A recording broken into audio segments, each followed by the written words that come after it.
Hello guys, welcome to my channel where stories filled with revenge, moral lessons and love are told. Sit tight as I take you through one of the most painful and eye-opening experiences of my life. And please don't forget to like this video, share it with your friends, and subscribe for more powerful stories like this. I was only 2 weeks away from marrying the woman I thought was the love of my life. Her name was Lila, and for 2 years I believed she was my partner, my anchor, and the person I could trust most in the world.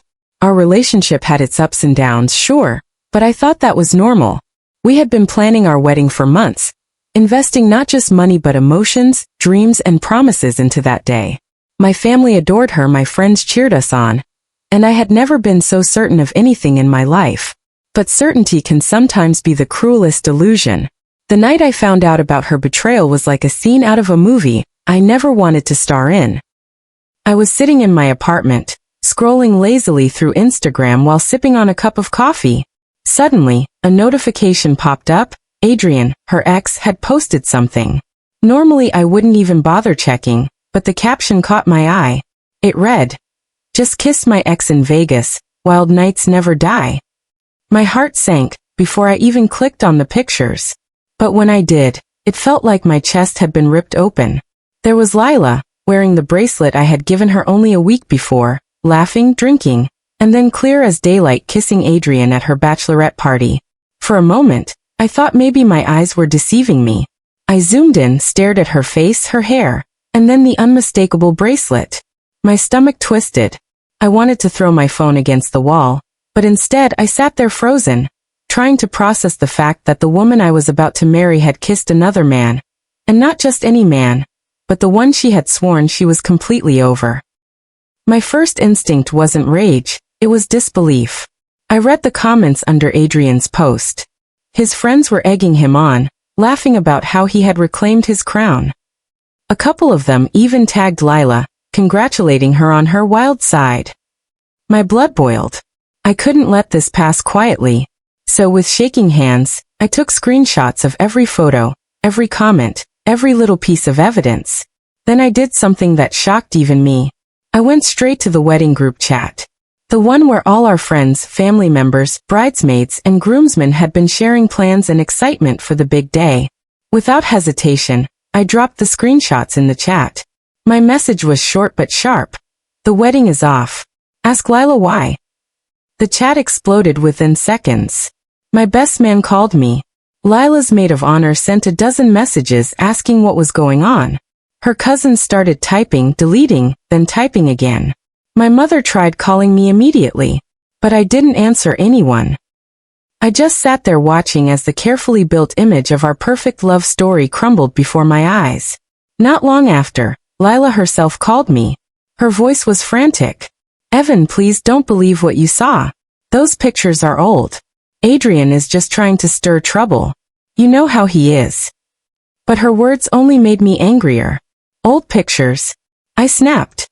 "You're wearing the bracelet I gave you last week. And that nose piercing, you got it 2 months ago. Stop lying to me, Lila." There was a long pause, then she whispered, "Okay, fine. Yes, I kissed him. But it was nothing, Evan. I was drunk. It didn't mean anything. It was just a stupid mistake." I could hear the panic in her voice, but all I felt was cold clarity. "A stupid mistake?" I said slowly. "You kissed your ex at your bachelorette party. You humiliated me. You betrayed me. And you expect me to marry you in 2 weeks." She started crying, begging me not to ruin everything, but my mind was already made up.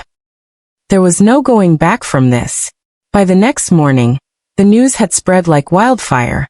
Guests were canceling their flights and hotel reservations. My parents were devastated but supportive.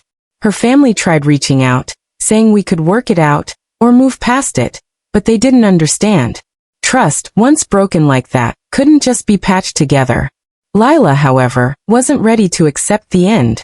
She doubled down, claiming the photos were photoshopped, that Adrian was trying to sabotage her happiness, that I was overreacting. But the evidence was undeniable. The bracelet, the piercing, even the hotel decor in the background matched the place she had posted on her own story just hours before the kiss was uploaded. It was airtight proof, and deep down she knew it. That week was one of the hardest of my life.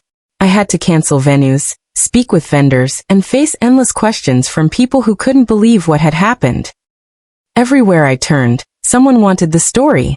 Every time I closed my eyes, I saw those pictures.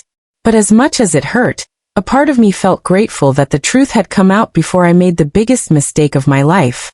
I thought about the future we had planned for the house, the kids, the promises, and shuddered at how easily it could have all been built on lies. The most surreal part was how quickly people chose sides. Some of her bridesmaids defended her, saying it was just a kiss, or everybody makes mistakes. But others, including one of her closest friends, Piper, reached out to me privately and admitted they were disgusted by what she did. Piper said she had noticed Lila still texting Adrian sometimes, though she never thought it was serious. That revelation cut me even deeper, because it meant there were cracks in our relationship I had been too blind to see. Lila kept calling me, sending long messages about how much she loved me, how sorry she was, how we could still fix things. But love built on betrayal isn't love at all. It's manipulation. And I wasn't going to let myself be manipulated into a marriage doomed from the start. So I blocked her. I blocked her on my phone, on social media, everywhere. And as much as it hurt to close that door, I knew it was the only way to save myself. In the ashes of that ruined wedding, I began to see the faint outlines of something I hadn't expected. Freedom. Freedom from lies, freedom from a life where I was second to someone else's games. That first step, sharing the pictures and walking away, was the most painful decision I'd ever made. But it was also the beginning of reclaiming my dignity. And though I didn't know it yet, it was only the start of a storm that would show me just how far Lila was willing to go. The days following the cancellation of the wedding were chaotic in ways I never could have imagined. You'd think Lila would take accountability, hide away in shame, and try to quietly recover from the mess she created. But instead, she went on the offensive, turning her guilt into a weapon, and trying to destroy me with it. At first it was subtle. Crying to mutual friends, claiming I had overreacted, painting herself as a woman who made a small mistake, and got her life shattered in return. But when she realized sympathy alone wouldn't save her reputation, she began lashing out in ways I couldn't have predicted. It started with my car. One night, I walked out of my apartment to head to the gym, and there it was, long, jagged scratches running down the driver's side, the kind of deliberate, angry damage no accident could cause. I stood there in shock, my keys dangling uselessly in my hand. Neighbors told me they had seen Lila lurking around earlier that evening, though no one caught her in the act. Still, I knew it was her. Who else would have such a motive? Filing the police report felt surreal. Just a week ago, she was supposed to be my wife. Now I was giving her name to law enforcement as the primary suspect in vandalism. When she found out I reported it, her fury escalated. She involved her father, who showed up at my place unannounced. He looked tired, almost embarrassed, but his words were anything but conciliatory. "Evan," he said, his voice low but firm, "this has gone too far. We've put a lot of money into this wedding. You can't just cancel everything and leave us with the bills. Can we find a solution here?" I stared at him, almost laughing at the absurdity. "A solution? Your daughter cheated on me, and you want to talk about money?" His face tightened. "Mistakes happen. Families work through it. But you walking away, this is costing us more than pride." That was the moment I realized the betrayal wasn't just Lila's, it was systemic. Her family wanted to sweep her actions under the rug, to pretend like I was the unreasonable one for refusing to marry someone who had humiliated me. I told him plainly, "I don't owe you a cent, and if you're here to intimidate me, don't, because I've already involved the police." He left without another word, but I could tell the battle was far from over. The next blow came in the form of a letter, slipped under my door a week later. It was from a lawyer who, conveniently, turned out to be an old family friend of Lila's father. The letter demanded compensation for the canceled wedding, claiming I had inflicted emotional distress and financial harm on their family. Reading it, I felt my hands shake, not from fear, but from the sheer ridiculousness of it all. My attorney, a calm and steady woman named Jordan, looked it over and smirked. "This is meritless. They're bluffing. Don't let them scare you." Hearing that gave me a rush of relief, but also a chilling realization. They weren't going to stop. Sure enough, Lila soon shifted her attacks to the public arena. She started a TikTok series called Left at the Altar, where she told her version of events. In her videos, she cried dramatically about being abandoned 2 weeks before her wedding. She accused me of being controlling, emotionally abusive, and obsessed with sabotaging her life. Her followers, mostly strangers who love drama, ate it up. She gained thousands of views, comments full of sympathy, people calling me a monster for ruining a good woman's future. But the internet is a double-edged sword. What Lila didn't count on was Adrian. For reasons that still amuse me to this day, Adrian decided to expose her lies. Maybe it was guilt, maybe it was pettiness, maybe his fiancé pressured him, but he posted his own TikTok, complete with receipts. He showed timestamps of the Vegas photos, screen recordings of their messages, even a video of Lila laughing about how she could get Evan back anytime. The backlash was immediate. People who had once pitied her began turning on her. Comments shifted from sympathy to disgust. So you cheated and tried to play victim? Girl, you got caught. Own it. Watching her carefully built narrative collapse gave me a grim sense of justice. But she didn't stop there. She dragged vendors into the storm, accusing the wedding planner of conspiring with me to scam her family, claiming the florist overcharged her, saying the photographer was biased. Instead of siding with her, most of them clapped back. The florist, in particular, made a viral post breaking down every payment and refund, showing that Lila's family had been treated fairly. Ironically, that florist gained more business out of the drama, while Lila's reputation tanked even further. Then came her most vicious move. Targeting my livelihood. She called my employer, alleging I had harassed her, stalked her, and even threatened violence. She emailed my gym, trying to get my membership revoked by claiming she didn't feel safe knowing I trained there. For a brief moment, I panicked. What if people believed her? What if my career and reputation crumbled because of her lies? But to my relief, both my boss and the gym manager saw through it. My boss called me into his office and said, "Look, Evan, I've heard enough about this situation. I know who you are. Just stay focused on your work, we're behind you." That loyalty meant everything.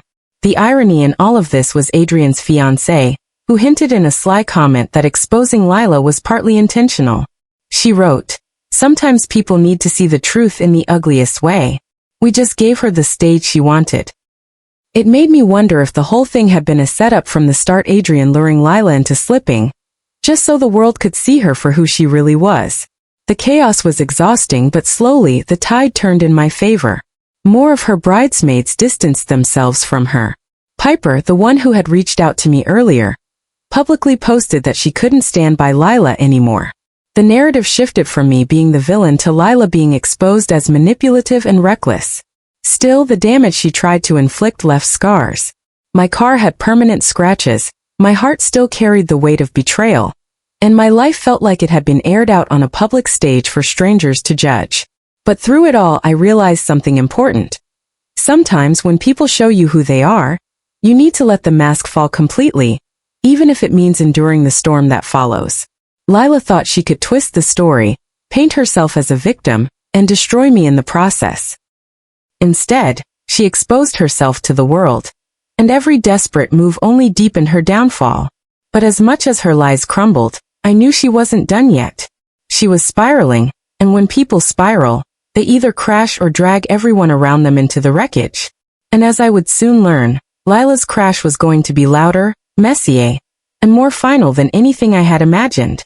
When Lila finally realized her smokescreens were failing, she fell into a full-blown meltdown that was both heartbreaking and disturbing to witness.